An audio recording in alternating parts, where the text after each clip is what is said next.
I loved visiting Colorado.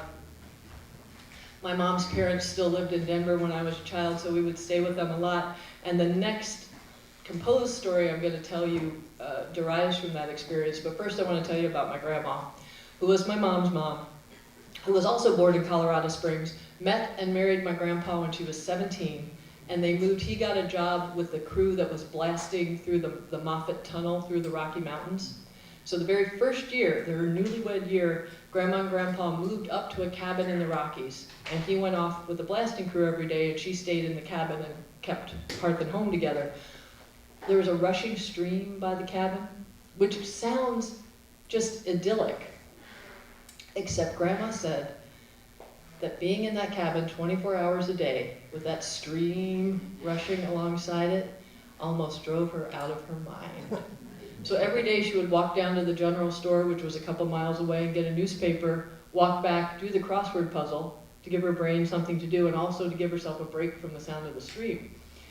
So after the job was finished, they moved down to Denver, and when after their boys were big enough that they all could build their second house together, the only thing Grandma cared about in that house is that the kitchen sink window look out to the Rocky Mountains.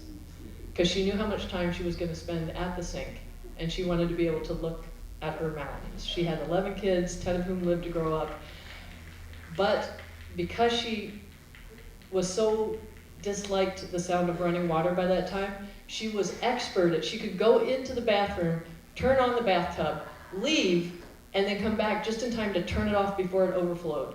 So she wouldn't have to listen to the water run, but she could still get it filled to bathe the kids. It was remarkable. She had a wicked sense of humor. And one summer when we were visiting, she and I were watching TV together like you do when you visit people. And there was a commercial on at the time for a product called Whisk, which cleaned the collars of shirts. Yes, some of us remember this commercial. It was particularly marketed for the collars of men's dress shirts.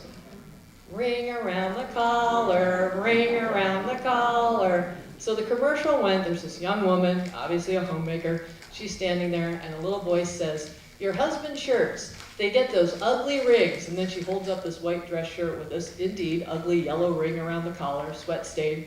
And the voice says, "You try scrubbing them out?" She scrubs. "You try soaking them out?" She soaks. But they're still there. And then all these little voices, ring, you can join me, ring around the collar, ring around the collar. And the young woman looks like that scream, you know, like.